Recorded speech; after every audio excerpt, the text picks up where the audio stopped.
Hi, friend. Welcome to Holly's Highlights, a podcast designed to encourage, inspire, and equip you to intentionally live your life full of purpose.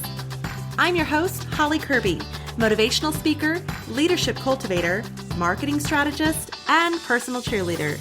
Let's check out today's highlight. Looking for a unique gift to show others you care this Valentine's Day? Facelift Embracing Hope Through Your Heartaches is a gift of love and reminding readers they are not alone. So many have experienced heartbreak and hardships, whether from broken relationships, illnesses, financial strains, even loss of loved ones. But Facelift can help us embrace hope in the midst of our circumstances. And it gets even better. When you purchase a copy of Facelift through your local bookstore or even online retailers such as Barnes & Noble, Walmart, Target, and Amazon, a portion of the proceeds goes to Huntsman Cancer Foundation to help show love to those facing their own courageous fight, as well as to help find a cure. Our goal is to get 600 more copies of this award-winning inspirational and motivational book out in the hands of loved ones by the end of April. So would you consider purchasing a copy or two today? For more information, visit hollykirby.com. That's HOLLYCURBY.com. Hello, my friends. Welcome to the month of love. Now, I'm not married nor do I date, so this isn't a romantic holiday or season for me, but I absolutely love loving on my kiddos. Now, we usually don't get suckered into going out to eat at the high prices, and I never buy roses or anything like that. But I do enjoy doing something special for my children just to remind them how very much they're loved. One of my favorites was the year I bought them both a star through the National Star Registration, and then I decorated their ceilings in glow-in-the-dark stars and put yellow die-cut stars all over their room, and then that night we went out and looked through a telescope to look for their star. Now, during their elementary school years, I would take them their favorite fast food for lunch at school, and we'd drink out of champagne flutes while lit up hearts adorned the table, and then I'd pick them up later on that day after school with a fun treat and a Mylar Valentine's balloon waiting for them in their seat. Now, to bring you up to speed with where they're at today, my daughter is a junior in high school and my son is in his last year of middle school. So I have to be a little bit more discreet now in what I do as to not embarrass them, but I do truly consider it pure joy to be able to make my kids feel loved in a way they receive it. Now, I'm curious how many of you celebrate Valentine's Day. Feel free to connect with me over at Facebook at Holly's Highlights or Instagram at Holly Kirby and let me know. What do you do? Here on Holly's Highlights podcast, we've covered this topic of love before. In season 2, episode 3, we talked about Valentine's Day and relationships as we had focus on the family on the show. And then season 3, episode 3, we covered the language of love. So learning what your love language is and those around you, what their love language is, how you can best show love to them. And then just last year in season 4, episode 3, we had celebrity makeup artist Jayna Marie, who came on the show and talk to us about how to self-love. But one type of love we have not covered yet is that of the good old Bible verse of Mark 12:31, to love your neighbor. Now, recently I celebrated a birthday and I got to be honest, it didn't even feel like my birthday. Our whole family had celebrated at a restaurant the Sunday prior, which was nice. And if you know me, you know that my happy place is simply being among my family. So it was great. But fast forward to the day of my birthday, and I just wasn't feeling too great to start. And then my sister and I were flying out that night for our annual girls trip where we ended up spending over 4.5 hours on a plane.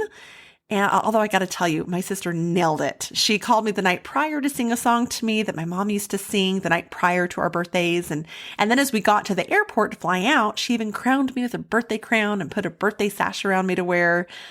I enjoyed it. So I truly have no complaints. So please don't hear me wrong. My sweet family texted me and I had about 100 warm wishes on my social media. So overwhelming and just very appreciative. I'm truly thankful.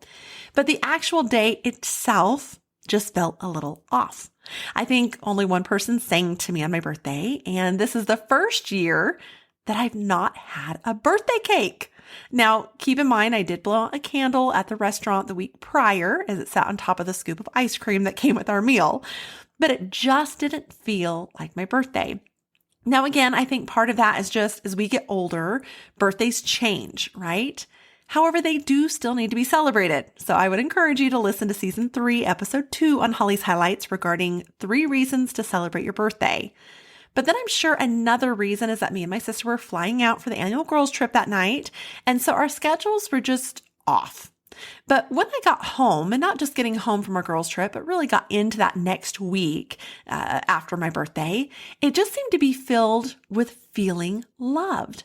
A sweet friend of mine took me out to lunch. She amazingly does every single year. She's amazing. Her friendship is priceless. And then just this past Sunday, as I was sitting in church worship service, another sweet friend and mentor growing up gave me a hug and a little gift just to show that she cared. And I was elated that she even remembered my birthday. I was shocked. And it got me thinking about these two women in my life who poured into me by their simple and selfless acts for my birthday, even the week after, and how they've done so consistently for years. To where now when I look at both of these women, I see love. I feel love. And just their presence or even thinking about them just makes me grin ear to ear. So I thought today we'd take a look at how we can love on those around us. You know, that neighborly love. Now, according to New Oxford American Dictionary, neighbor is defined as a noun as being a person living near or next door to the speaker or person referred to. In this definition, I gotta say, we have great neighbors. I love our neighbors where we live. When my mom was diagnosed with cancer, they stepped up and brought meals and helped mow the grass. I live only 4 houses down from my parents, and when I was recovering from hip surgery just last year, one of my neighbors came over to clean my bathrooms, and another neighbor ran down when my entire incision opened up and I was home alone. So talk about a dedicated neighbor. And then just as a single woman or single mom overall, I have another neighbor who still is amazing at having my back and taking out my trash cans to the curb when I forget, or another neighbor who's come down to teach me things such as how to cut back trees or whatever it might be. So I am so grateful for our neighbors. In fact, we have a neighbor moving tomorrow, and my daughter and my son and I were just talking tonight how we're going to miss her. So we really do develop close relationships with our neighbors, and I consider that just an honor. I'm so grateful for that. But if we continue on in that definition of neighbor, it is also defined as a person or place in relation to others next to or near. So this could be a coworker or someone at church or school, or even on a sports team for those who are still involved in sports or maybe have kiddos who are. So what does loving these neighbors look like? Well, perhaps sitting with them, coworker on a lunch break, or inviting that person at church to sit next to you so they aren't alone, or out for lunch, maybe invite them to go out with you after a Sunday worship service to go out to lunch with you and your family so that you can get to know them more. Or perhaps at school, it's decorating someone's locker on their birthday, or maybe even just the simple act of saving them a seat at lunch so they have a place to belong. Or even that display of good sportsmanship on that sports team. As my son does, I'm so proud of him after each game. He tells his fellow goalie, who he splits the halves with, that they work together on that. He'll tell them that they did a great job. And so that encouragement. And yet there's still another part of that definition that reminds us any person in need of one's help or kindness is our neighbor. Did you get that? Any person. Now, does that create any conviction out there by chance? How about that person trying to merge lanes? Are we supposed to treat them as our neighbor? Or that man or woman in the grocery store holding up the line with all of their coupons or their questions or needing to go grab one last thing they remembered? Or maybe even that one person sitting next to you on the airplane who thinks they need the armrest and a little bit of your legroom too.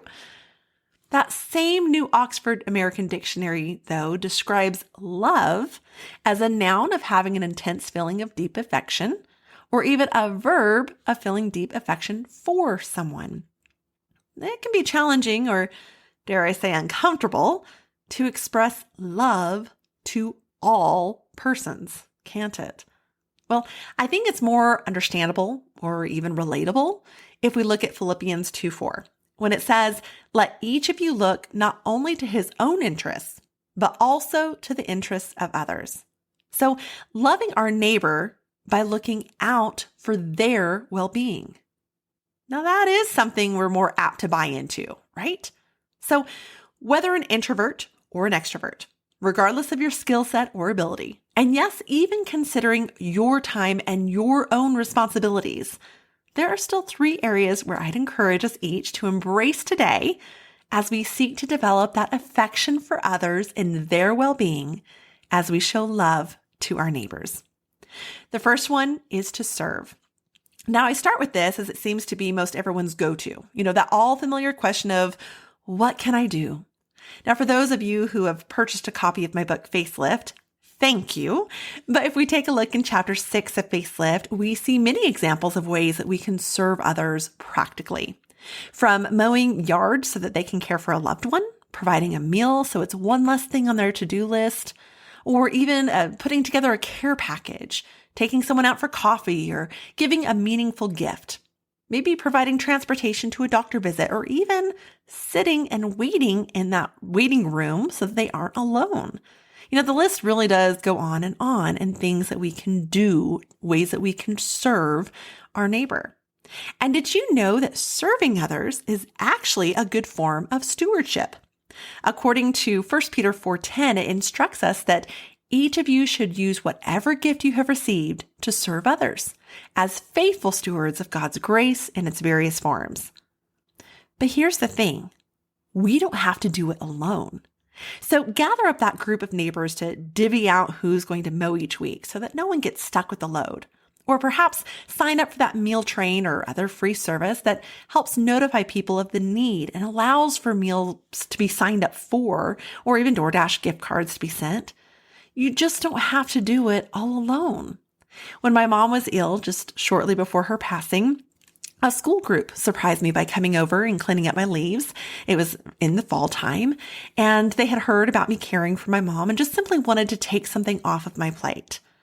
I was so deeply touched by this group gathering together and coming over and serving me and my family. Truly humbling. Now, another thing about serving is people don't necessarily even have to know that you're serving them. To this day, I had a friend of mine whose women's group gave me a thoughtful card and a basket filled with items to meet needs when my former husband left years ago. And to this day, I don't know who the women were, but it deeply impacted me. Likewise, every Valentine's Day, my children and I do Secret Cupid. Now, it could be on the day or right around it, where we select someone from each of our paths who we feel could use just a little neighborly love, whether it be a single parent of one of the kids' friends, or a widow or widower from church, or a coworker going through a relationship strain, or even a family persevering hardships. We'll doorbell ditch with a card and chocolates or just something to let them know that they are seen, they are cared for, and they are loved. As Winston Churchill, the former Prime Minister of the United Kingdom, summed it up pretty good when he said, "We make a living by what we get, but we make a life by what we give." So who can you serve this month? Number 2, encourage. Now, I think of Barnabas from the Bible when I think of encouraging others, as he was known as the encourager. Now, just as there are many ways to practically serve others in need, or just to serve others in general, there are a plethora of ways to encourage our neighbors. Now, of course, through serving others, as we discussed earlier, you can encourage people simply through the act of service, right? But you can also intentionally encourage them through your words, both verbal and written, privately and publicly. Now, I think of a tip that can help here is something I learned from a former leader of mine, Rodney Bullard, who said, never underestimate the importance of each and every conversation. And he truly was a man who lived this out. I remember every time that I was in his presence, I not only felt seen and heard, but I was always amazed at for such an important man, as I would refer to him as, and very well respected, a VIP type person. He would always take time to stand, face me, acknowledge me, and have the conversation.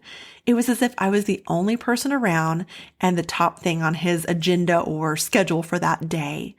So just the importance of each and every conversation. Now, a few examples of being able to be an encourager to those around us is perhaps you're in the grocery store and you see a mom trying to soothe her crying baby as they wait in line. Well, A simple smile or even added words of, "You're a good mom," can change that mama's day. How many times have you been out to eat and the server has introduced themselves? Something so simple, right?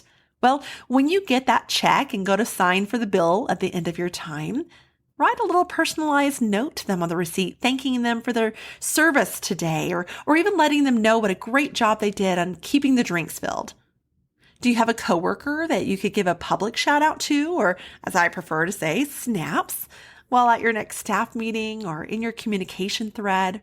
Or what about a note you could send with your child to their teacher, thanking them for their efforts, getting your child caught up to speed after a trip taken, or maybe a note to your own Bible study leader or networking group leader, just simply thanking them for their time that they invest in getting things ready for your group each week. Now, don't feel embarrassed or resistant to write that note or give that encouraging word, speaking up. After all, as founder of Chick-fil-A, Truett Cathy said, how do you know if someone needs encouragement? It's if they're breathing. So who can you encourage this week? And then number 3, pray. Now, if you're new to Holly's Highlights podcast, you will get used to this. And if you're not new, you have heard me say 1,000 times, I fully believe in what James 5:16 tells us in the Bible, that prayer is powerful and effective. And for those of you who feel that you don't have time to serve or the right words of what to say to encourage, or perhaps just feeling comfortable with either of those, well, you can pray. And the beauty of prayer is you can pray on your own or with others. You can pray out loud or quietly in your head, at home or in your car, at work, while sitting in a waiting room, riding the subway, you name it. And when people might not be receptive of you serving them or even encouraging them, nothing has to stop you from praying for them. So whether you ask them how you may be praying for them, or you actually pray with them, or they even know you're doing so, the point is that you're taking time to go before the throne of God on their behalf. Sometimes, depending on the person, that's easier said than done, but it's truly one powerful way to love your neighbor. Not sure what to say or how to pray? It's okay. Remember, you don't even have to know what the other person's need is or what's going on in their life or whatever you need to lift up in prayer, because according to Romans 8:26, that's when the Holy Spirit can intercede for us. Writer Crystal Burns so boldly claims when talking about prayer that it is the purest form of love you can give to somebody. So who can you pray for today? Now, perhaps you're on the receiving end of someone loving you, their neighbor, and it's a struggle to accept. Whether it be due to pride or guilt, shame, embarrassment, you name it, being served can be a challenge in itself. Might I encourage you with something a former leader of mine once told me? Don't rob someone of the joy of serving you. I have to remind myself of that any and every time someone does something nice for me. A simple thank you will suffice. As we attempt to work on showing this love to our neighbors this month and even ongoing, there are some resources that we can use to grow in this opportunity. One would be the love language test. Now, you've heard me talk about this before, but this really helps you identify how you best receive love as well as how you tend to show love to others. And it can just be useful in building healthy relationships. Now, we dive deeper into love languages here in Holly's Highlights in season 3, episode 3. So I'd encourage you to give that a listen. Another resource are books. So Facelift, Embracing Hope Through Your Heartaches by Holly Kirby can help with that. Now, keep in mind when purchasing Facelift, a portion of the proceeds goes to Huntsman Cancer Foundation to love on those who are fighting cancer. So thank you. Another book is The Generosity Factor by Ken Blanchard and Truett Cathy.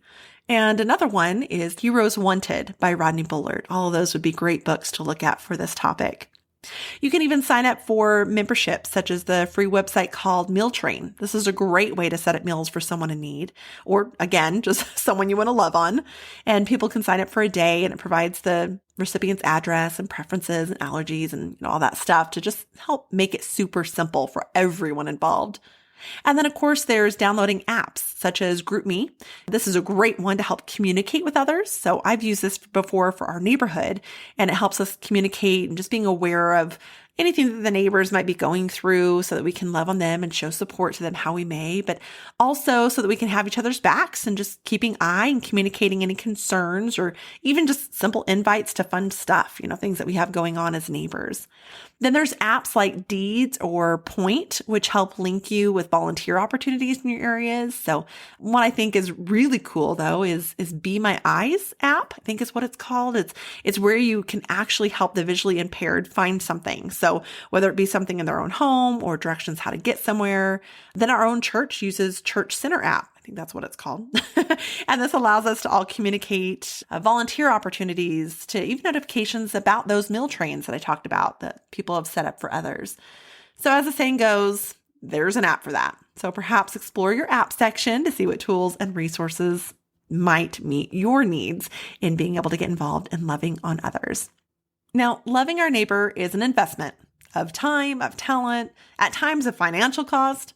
But might we be encouraged and inspired ourselves by the wise words once spoken by pet and civil rights activist Maya Angelou when she said, "People will forget what you said.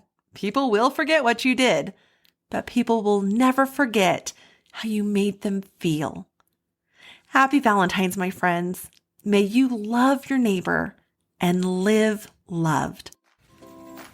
Thank you for joining me on this journey of life.